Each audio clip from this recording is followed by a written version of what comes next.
Good afternoon കൂട്ടുകാരെ. എല്ലാവരും ഊണൊക്കെ കഴിച്ചോ? ഞങ്ങൾ ഊണൊക്കെ കഴിച്ചു കേട്ടോ. അത് കഴിഞ്ഞപ്പോഴത്തേക്കിന് നോക്കിയപ്പം എൻ്റെ ഈ CC പ്ലാന്റ് ഉണ്ടല്ലോ, നിറയെ പൊടി പിടിച്ചിരിക്കുവാണ്. അപ്പം ഒരു ടിഷ്യൂ പേപ്പർ കൊണ്ട് ഇങ്ങനെ നന്നായിട്ട് തുടച്ചാൽ മതി. നല്ല ഗ്ലേസിങ് ആണ് കേട്ടോ. ഇൻറ്റീരിയറായിട്ട് വളർത്താവുന്ന നല്ല ഒന്നാന്തരം ഒരു ചെടിയാണിത്. വലിയ കെയർ ഒന്നും വേണ്ട. ഇടയ്ക്കൊക്കെ ഒന്ന് വെള്ളം ഒഴിച്ചു കൊടുത്താൽ മതി. ഡെയിലി ഒഴിക്കേണ്ട ആവശ്യമൊന്നുമില്ല കേട്ടോ. ഇത് ബഹിരാകാശത്തൊക്കെ യാത്ര ചെയ്യുന്നവർ ഈ ചെടി കൊണ്ടുപോകാറുണ്ട്. നല്ല ഓക്സിജൻ നമുക്ക് തരുന്ന ഒരു പ്ലാന്റാണിത്. അപ്പം നിങ്ങൾക്ക് ഈ പ്ലാന്റ് ഇഷ്ടമാണോ? നിങ്ങളുടെ വീട്ടിൽ ഇതുണ്ടോ? ഇതിൻ്റെ പ്രൊപ്പഗേഷൻ വളരെ ഈസിയാണ് കേട്ടോ. ഒരെണ്ണം ഞാൻ വാങ്ങിച്ചായിരുന്നു കാശ് കൊടുത്ത്. പിന്നെ ബാക്കിയൊക്കെ ഇത് കണ്ടോ, ഇതൊരെണ്ണം.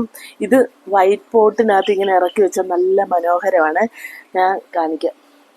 ഈ പ്ലാന്റ് നല്ല തിക്കായിട്ട് വളർന്നു കഴിയുമ്പം ഇങ്ങനെ വൈറ്റ് പോട്ടിനകത്തൊക്കെ ഇറക്കി വെച്ചിട്ട് നമുക്ക് വീടിൻ്റെ ഉള്ളിലൊക്കെ ഇങ്ങനെ വെക്കാം കേട്ടോ. നല്ല ഭംഗിയുള്ളൊരു ചെടിയാണ്. ഇതിൻ്റെ പ്രൊപ്പഗേഷൻ എന്ന് പറഞ്ഞാൽ വളരെ രസകരവും ഈസിയാണ്.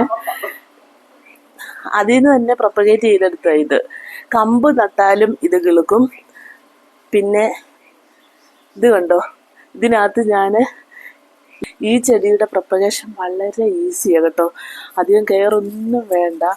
ഇതിൻ്റെ ലീഫ് ഉണ്ടല്ലോ, ഇങ്ങനെ മണ്ണും ചകിരിച്ചോറും ചാണകപ്പൊടിയും കൂടി ഇട്ട പോട്ടിംഗ് മിക്സിനകത്തോട്ട് ഇങ്ങനെ കുത്തി വെച്ചാൽ മതിയേ.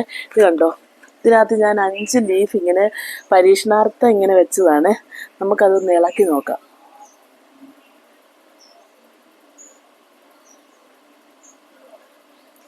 കണ്ടോ, നിറയെ വേരും വന്നിട്ടുണ്ട്. ഒരു കിഴങ്ങ് പോലെ കണ്ടോ.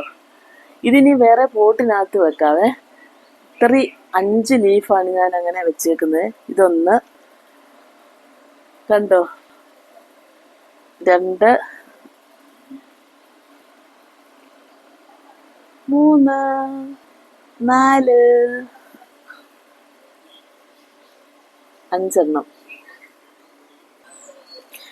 ഇത് ഞാൻ കമ്പ് കുഴിച്ച് വെച്ചതായിരുന്നേ. കമ്പ് കുഴിച്ച് വെച്ചത് ഇത്രയായിട്ടുണ്ട്.